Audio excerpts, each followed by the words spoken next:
Hi, I'm here with Lauren Eister, a person who works with children with autism.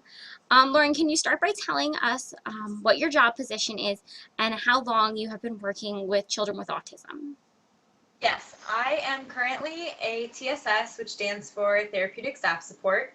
I have been working as a TSS for 3.5 years so far, and I will soon be starting as a behavior specialist consultant, and then shortly after a behavior analyst.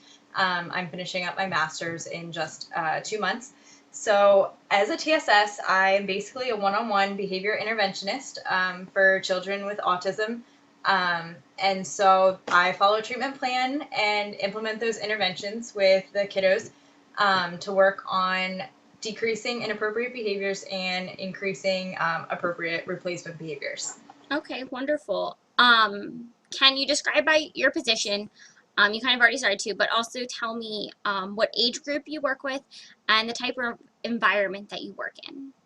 So at our agency, we work with kids, I believe anything from ages 4 on up to 21, where they're covered under their services, even though they at 18 are technically an adult. Mm-hmm. Under like the autism services, they are still allowed to stay under like high school services until they're 21 in most areas. Okay. So we still provide the services up till 21 for TSS services. Now, at our agency, we do have adult services where it switches to like a DDS, and it's more of like an advocate role. So they would continue with adult services there. But I specifically work with elementary school age Okay. children.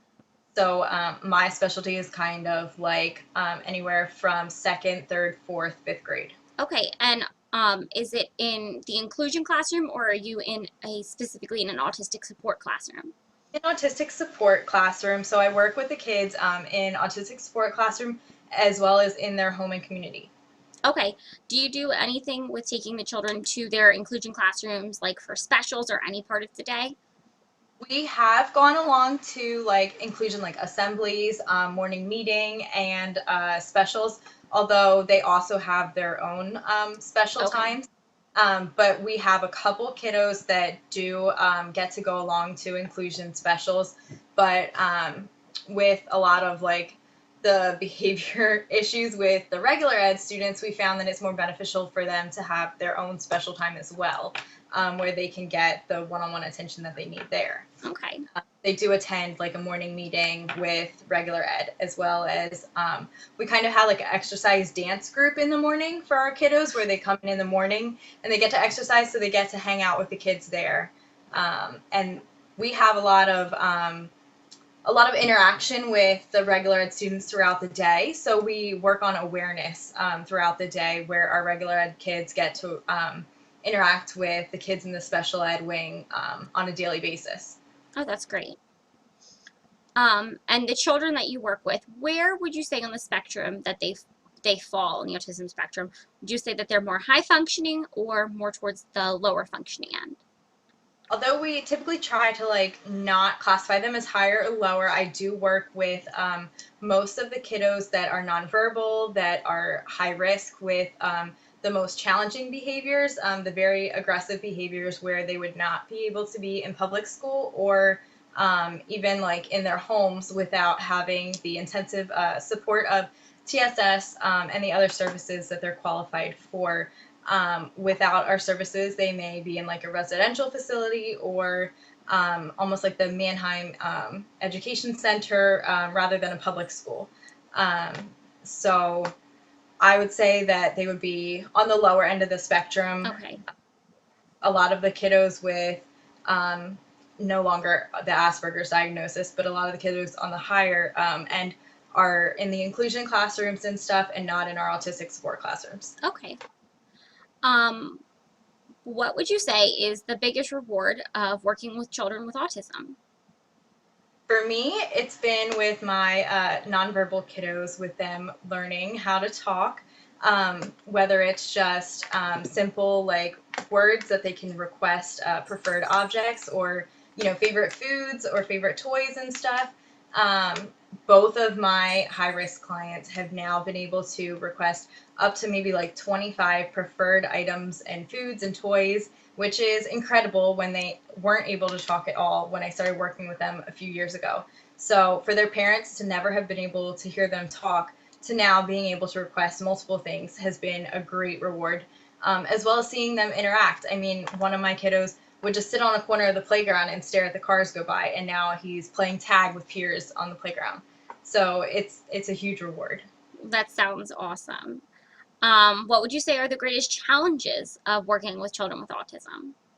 I would say one of the biggest challenges is communication. A lot of the kiddos, especially the nonverbal kiddos, um, they lack functional communication, and so they use maladaptive behaviors as their way of communicating. So aggression and destructive behaviors would be their form of communication.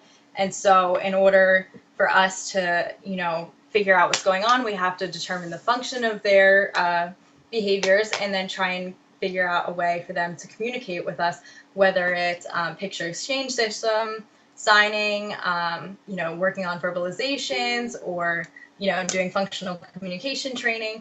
And it's very difficult because that requires a lot of collaboration between teachers, therapists, speech OT, parents, TSSs, behavior support staff, and it's rigorous. Not everybody is on the same page, and the client often engages in a lot of behaviors, and then you don't always succeed.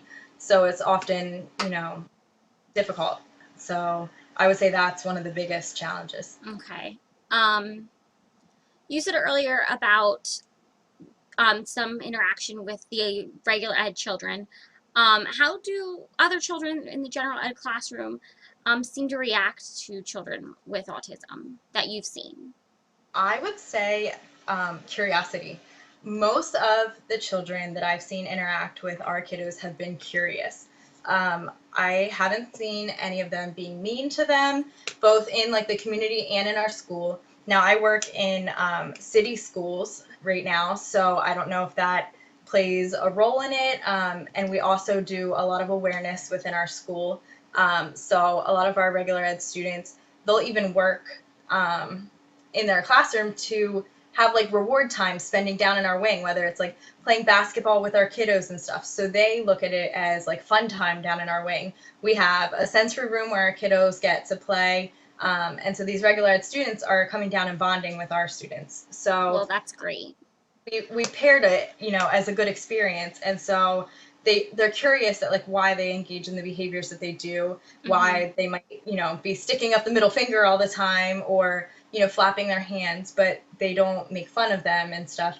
And even out at the park, I might be out with a 10-year-old student that's in diapers and not talking, and acting like he might be, on a 2-year-old's level, but they don't act mean, they just kind of act curious and kind of ask questions.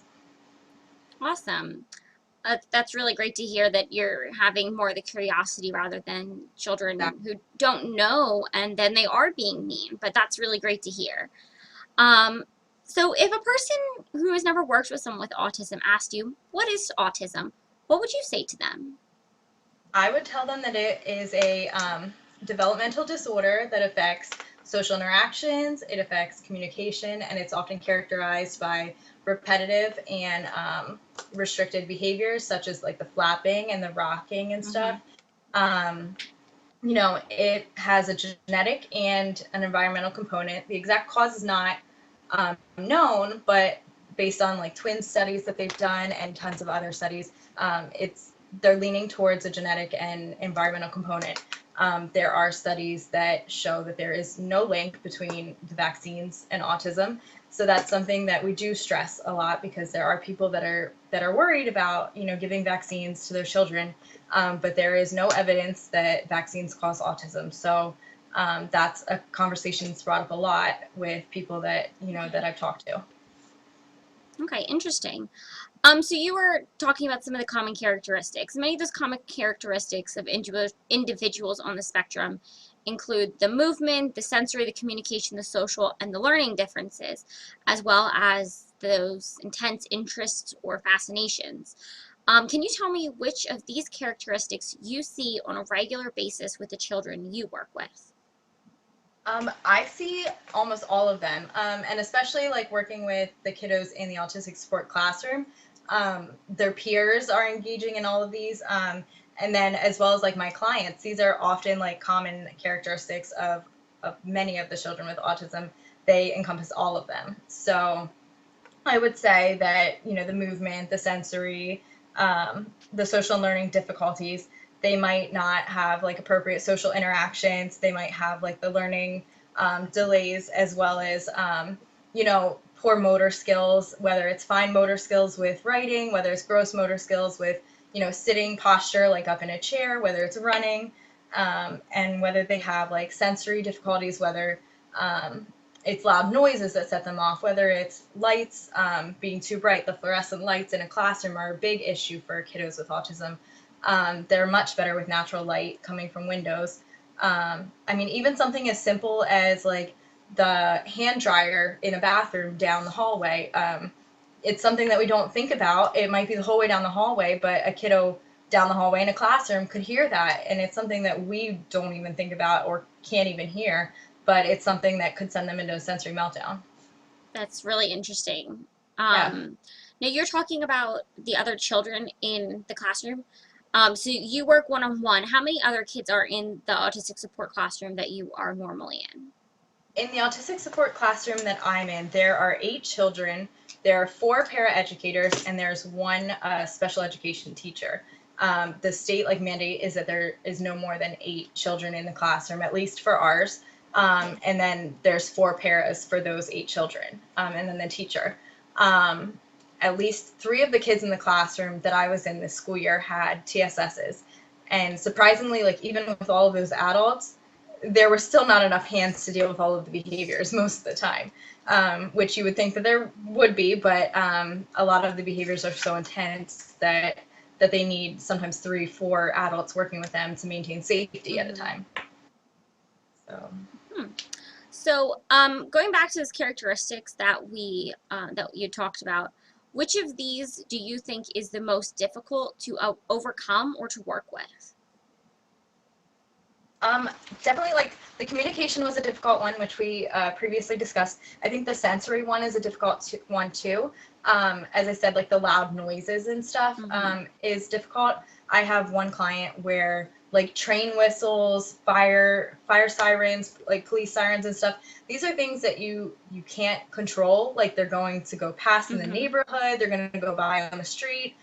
Maybe like a sibling crying might set them off.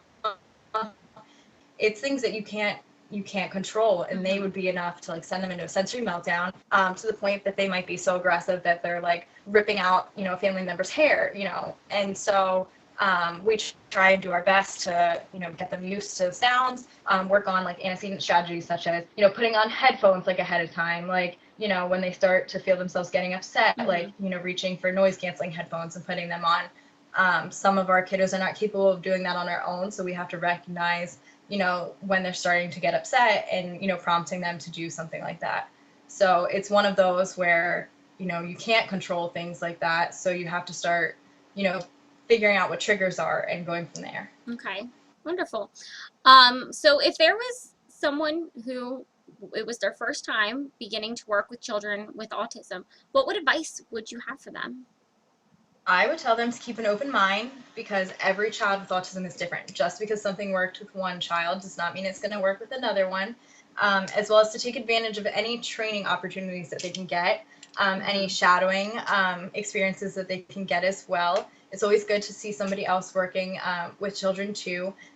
You can never get enough experience, enough knowledge. I mean, even with my master's just about completed, I'm still going to continue with supervisions and trainings and everything else, because the knowledge is ever evolving, and the research is always coming out with something new.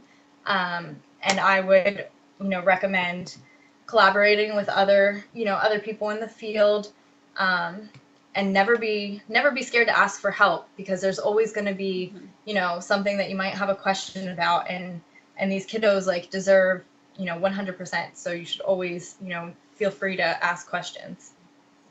Okay, wonderful. Is there anything else you wanted to tell us about your position or about children that you work with? They're beautiful people, and I highly recommend working in the field with children with autism. It's a very challenging and draining field, but it's also very rewarding and it's completely worth it. So if you ever get the chance, you should definitely, even if it's volunteer work, that's how I first started out in the field. I was volunteering with an Easter Seals group, equine therapy, and I fell in love. So that's how I started out with it. And if you ever get the chance, you should look up Easter Seals and volunteer with them, or find another area in your group, and go from there. Wonderful. Lauren, thank you so much for your time and for your insight. Of course. Thank you for your interview. Thank you.